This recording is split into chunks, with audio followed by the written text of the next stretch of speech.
Hello दोस्तों, आज हम आप लोगों को एक ऐसी शख्सियत के बारे में बताने जा रहे जिनके बारे में कुछ बोलना कम जी होगा और मुझे जो भी जानकारी है बस इंटरनेट और न्यूज़पेपर से मिली है उसी को साझा करने जा रहा हूँ। स्वर कोकिला लता मंगेशकर की कुछ सुनी अनसुनी बातें। उन्होंने करियर में 50,000 से ज्यादा गाने गाए थे।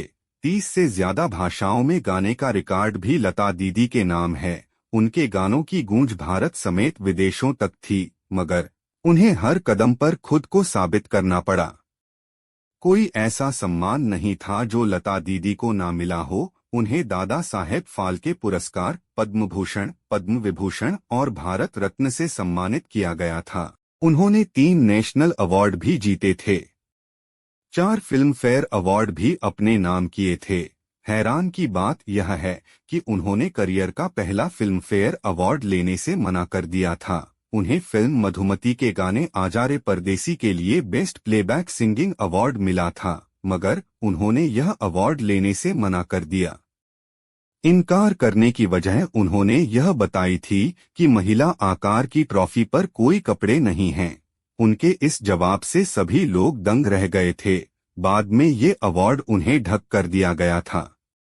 लता दीदी 13 साल की थीं, तब उनके पिता दीनानाथ मंगेशकर का हार्ट अटैक की वजह से निधन हो गया। वो घर में बड़ी थीं, ऐसे में सारी जिम्मेदारियां उन्हीं के कंधों पर आ गईं। एक दिन ऐसा भी आया जब पूरे परिवार को भूखा सोना पड़ा था। यह बात खुद लता दीदी ने 2015 में एक इंटरव्यू में कही थी।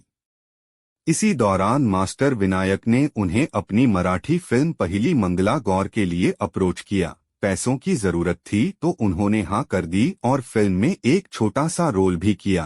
साथ में उन्होंने फिल्म के गीत नटली चैत्राची नवलाई को अपनी आवाज भी दी। इस गाने के लिए उन्हें 25 रुपए फीस मिली थी और फिल्म में रोल के लिए कुल 300 रुपए। इसके बाद उन्होंने कुछ समय तक मास्टर विनायक की कंपनी में काम किया।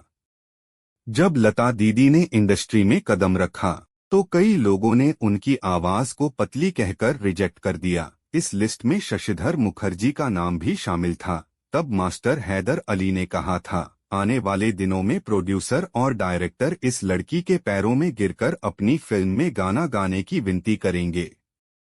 उस वक्त इंडस्ट्री में नूरजहां और शमशाद बेगम जैसे लोगों का बोलबाला था, मगर कुछ समय बाद लता दीदी ने सभी को पीछे कर दिया। रिपोर्ट्स की माने तो स्वर कोकिला लता दीदी का कंपैरिजन नूरजहां से किया जाता था। कहा यह भी जाता था कि अगर विभाजन के दौरान नूरजहां पाकिस्तान नहीं जाती तो लता दीदी का सिंगिंग करियर इतनी ऊंचाइयों पर नहीं होता। हालांकि नूरजहां ने 14 साल की लता को देखकर ये बात कही थी कि ये एक दिन बड़ी सिंगर बनेगी। लता दीदी भी नूरजहां की बहुत बड़ी फैन थीं और उनको अपना आइडल मानती थीं। खाली समय में नूरजहां भी उनके गाने सुना करती थीं। 33 साल की उम्र में लता दीदी स्वर कोकिला बन चुकी थीं। किसी को उनकी तरक्की से इतनी जलन थी कि उन्हें जहर देकर मारने की कोशिश की। ये उनकी जिंदगी का सबसे कठिन और भयानक दौर था। इस वजह से उन्हें 3 महीने तक बेड पर रहना पड़ा। शरीर इस कदर कमजोर हो गया था कि वो बेड से उठ भी नहीं पाती थीं। चलना तो दूर की बात थी। उनके इस कठिन समय में कवि मजरूह सुल्तानपुरी उनका सहारा बने। मजरूह दिन भर अपना काम करके शाम को उनके पास जाकर कविताएं सुनाया करते थे और उनका मन बहलाया करते थे। अपने इस कठिन समय को याद करते हुए लता दीदी ने एक बार कहा था, अगर मजरूह इस मुश्किल वक्त में मेरे साथ ना होते तो शायद मैं इस मुश्किल दौर से ना उबर पाती। अफवाह यह भी थी कि इस हादसे की वजह से उन्होंने अपनी आवाज खो दी थी। हालांकि बाद में उन्होंने इस बात का खंडन करते हुए कहा था, मैंने अपनी आवाज कभी नहीं खोई थी। बाद में किसने उन्हें जहर दिया है, उस इंसान का पता लता दीदी को चल गया था।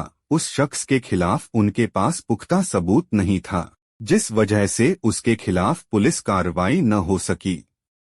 लता दीदी की आवाज में वो दर्द था जिसे सुनकर पूर्व प्रधानमंत्री जवाहरलाल नेहरू भी खुद को रोने से रोक नहीं पाए। यह घटना तब की है जब 1962 में चीन के हमले के बाद पूरे देश में हताशा का भाव फैला हुआ था। इसी दौरान 26 जनवरी 1963 को लता दीदी से गुजारिश की गई कि वो ए मेरे वतन के लोगों गाने को अपनी आवाज दें। समय कम था, लेकिन इसके बावजूद वो इसके लिए राजी हो गईं। फ्लाइट में ही टेप रिकॉर्डर पर इसे थोड़ा थोड़ा सुनकर प्रैक्टिस की। जब उन्होंने इसे गाने को अपने मधुर आवाज में पिरोया तो सामने बैठे पंडित जी समेत सभी अतिथियों की आंखें नम हो गईं। जब गाना खत्म हुआ तो महबूब खान लता दीदी के पास गए और कहा, लता, पंडित जी तुम्हें बुला रहे हैं। इसके बाद लता दीदी की मुलाकात पंडित जी समेत इंदिरा गांधी और कई अन्य राजनेता से हुई। पंडित जी ने उनसे कहा, बेटी तुमने आज मुझे रुला दिया, मैं घर जा रहा हूँ, तुम भी साथ आओ और मेरे घर पर चाय पियो। लता दीदी उनके साथ घर चली गईं। वहाँ वो एक कोने में जाकर बैठ गईं। तभी इंदिरा गांधी आईं और बोली, मुझे आपको दो लोगों से मिलाना है जो सही अर्थों में आपके कदरदान हैं। वो आपसे मिलकर बेहद खुश होंगे। फिर वो अपने दो बेटों राजीव और संजय के साथ लौटीं और बोली, ये आपके बड़े फैन हैं। 1943 में लता दीदी ने पहला हिंदी गाना गाया था। मराठी फिल्म गाजाभाव के गाने माता एक सपूत की दुनिया बदल दे तू को अपनी आवाज दी थी। 1945 से उन्होंने उस्ताद अमन अली खान से क्लासिकल म्यूजिक की ट्रेनिंग लेनी शुरू कर दी थी। 1948 में उन्हें पहला मेजर ब्रेक फिल्म मजबूर के गाने दिल मेरा तोड़ा से मिला था। 1949 में उनका पहला सुपरहिट गाना फिल्म महल का था, जिसके बोल थे, आएगा आने वाला। उन्होंने 1959 में फिल्म मधुमती, 1958 के गीत आजारे परदेसी के लिए अपना पहला फिल्मफेयर पुरस्कार जीता था। वहीं 1973 में उन्हें फिल्म परिचय के गीत बीती ना बिताई रैना के लिए पहला नेशनल अवार्ड मिला था। गुलाम हैदर साहब को मानती थीं अपना गॉडफादर। गुलाम हैदर ने उस समय लता दीदी की प्रतिभा पर विश्वास किया, जब हर कोई उनके खिलाफ था। उनकी बदौलत लता दीदी ने फिल्म मजबूर 1948 के गाने दिल मेरा तोड़ा, मुझे कहीं का ना छोड़ा को अपनी आवाज दी। इस गाने को दर्शकों ने बहुत पसंद किया और ये उस समय का हिट गाना बना।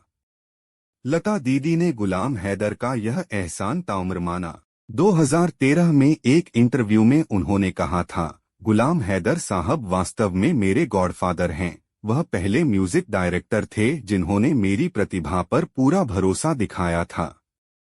पहले हेमा मंगेशकर था असली नाम। नाटक से प्रभावित होकर पिता ने लता नाम रखा।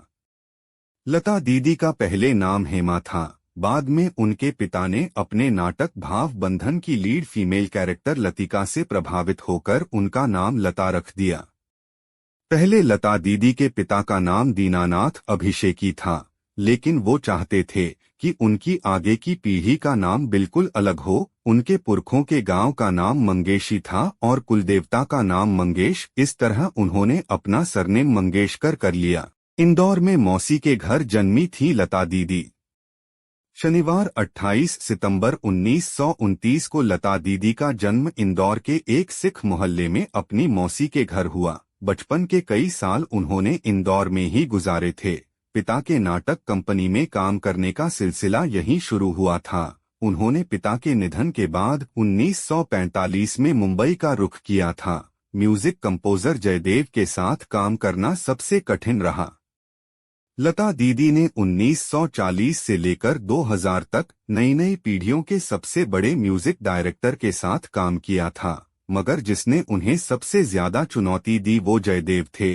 एक बाद जयदेव ने उन्हें एक ऐसा गीत गाने को कहा था जिसे नेपाल के राजा ने खुद लिखा था। लता दीदी का कहना था कि म्यूजिक कंपोजिंग के बाद जयदेव सारी जिम्मेदारियां सिंगर के ऊपर छोड़ देते थे।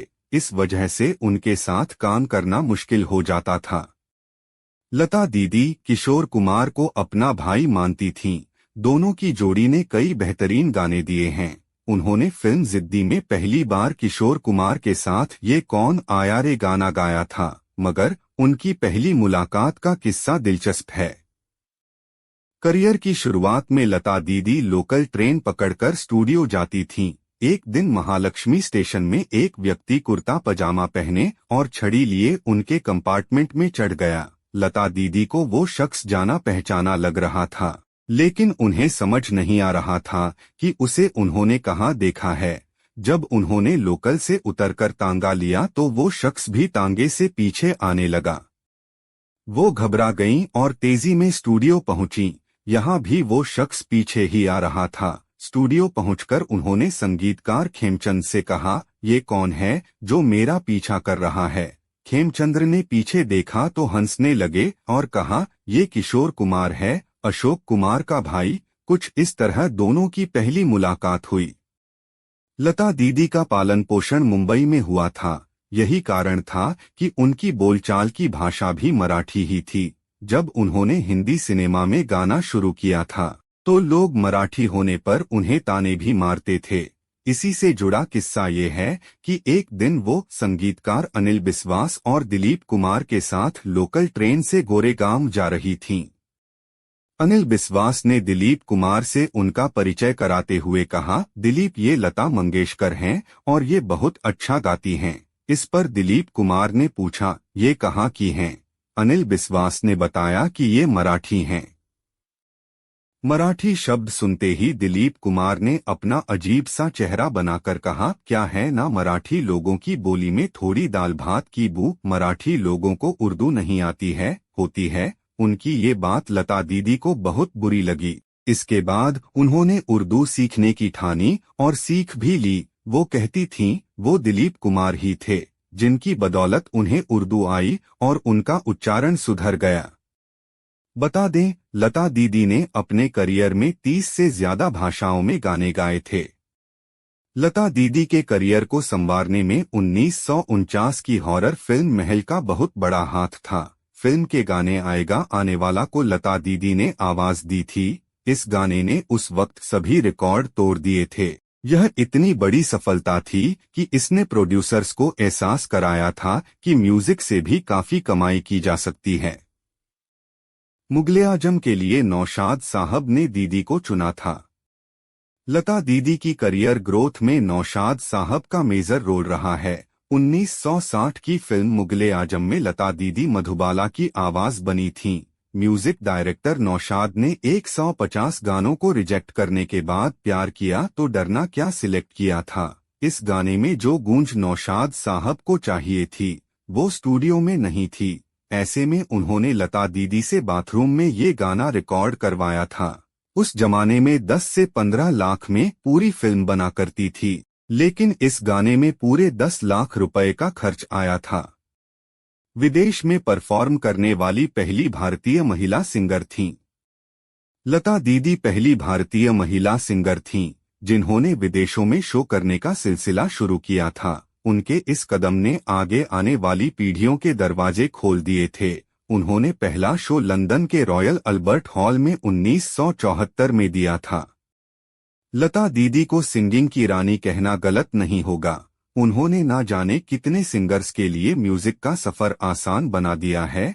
उनका गोल्डन पीरियड 1950 से शुरू हुआ और 1980 तक जारी रहा। इसके बाद उन्होंने चुनिंदा प्रोजेक्ट पर ही काम किया। The Guinness book of records में सबसे ज्यादा गीत गाने का रिकॉर्ड दर्ज। वहीं पूरे करियर में उन्होंने 50,000 से ज्यादा गीत को अपनी आवाज दी है। लता दीदी को कॉटन की साड़ियां बेहद पसंद थीं। वहीं वो रंग बिरंगी साड़ियों की जगह सफेद साड़ी पहनना पसंद करती थीं। सफेद साड़ी पहनने पर उनका कहना था, मेरे व्यक्तित्व पर सफेद रंग सही ढंग से खिलता है और लोगों को भी शायद मैं सफेद साड़ी में ही ठीक लगती हूँ।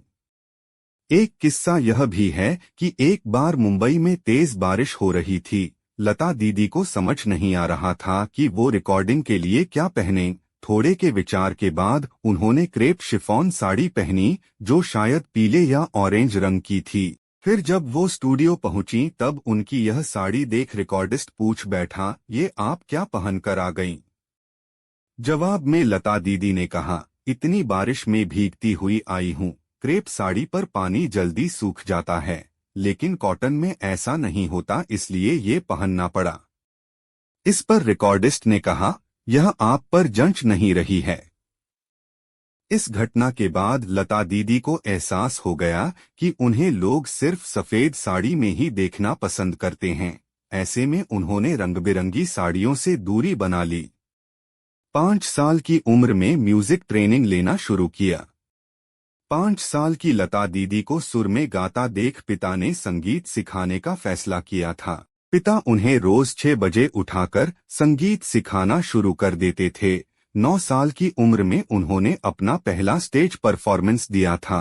परफॉर्मेंस के बाद पिता की ही गोद में सो गई थीं। पिता के निधन के बाद घर की सभी जिम्मेदारियां लता दीदी के कंधों पर आ गई थीं, जिस वजह से उन्होंने फिल्मों में बतौर एक्टर और सिंगर काम करना शुरू कर दिया। बाद में उन्हें क्लासिकल संगीत का रियाज करने का पर्याप्त समय नहीं मिलता था। नतीजतन क्लासिकल संगीत उनसे पूरी तरह छूट गया। करियर की ऊंचाई पर पहुंच जाने के बाद भी उन्हें इस बात का मलाल रहा कि वो एक क्लासिकल सिंगर ना बन सकीं। वी फॉर वैल्यू सिंगर्स के हक की लड़ाई लड़ी लता दीदी ही थीं, जिन्होंने सिंगर्स के हक की लड़ाई लड़ी और गाने की रॉयल्टी की मांग की। रफ़ी साहब, लता दीदी और रॉयल्टी मांग रहे सभी सिंगर्स की सोच के खिलाफ थे। गुस्से में आकर उन्होंने लता दीदी के साथ काम करने के लिए मना कर दिया था। इसके जवाब में लता दीदी ने कहा था, आप क्या मेरे साथ गाना नहीं गाएंगे? मैं खुद कभी आपके साथ नहीं गाऊंगी। दोनों ने करीब 4 साल तक साथ में गाना नहीं गाया, ना ही कोई मंच साझा किया था। कभी खुद का गाना ना पर्दे पर देखा और ना सुना। लता दीदी ने कई गाने गाए, लेकिन कभी भी उन्होंने खुद का गाना ना फिल्मी पर्दे पर देखा और ना ही सुना। उनका मानना था कि वो सुनने के बाद खुद के गाए गाने में कमी निकाल देंगी। समाज सेविका भी रही लता दीदी। सिंगिंग के अलावा लता दीदी ने समाज सेवा का भी काम किया। 1989 में लता दीदी ने लता मंगेशकर फाउंडेशन की शुरुआत की थी। इस फाउंडेशन के जरिए वो पुणे में अपने पिता दीनानाथ मंगेशकर के नाम पर अस्पताल बनवाया था, जो 6 एकड़ में फैला हुआ है। लता मंगेशकर के नाम पर भी नागपुर, महाराष्ट्र में एक अस्पताल है। इसकी स्थापना 1991 में की गई थी। बहन के लिए कुर्बान की स्कूल की पढ़ाई। लता दीदी अपने भाई बहनों से बहुत प्यार करती थीं। बहन आशा भोसले के लिए उन्होंने पढ़ाई तक त्याग दी थी। दरअसल लता दीदी और आशा भोसले एक ही स्कूल में पढ़ने जा रही थीं।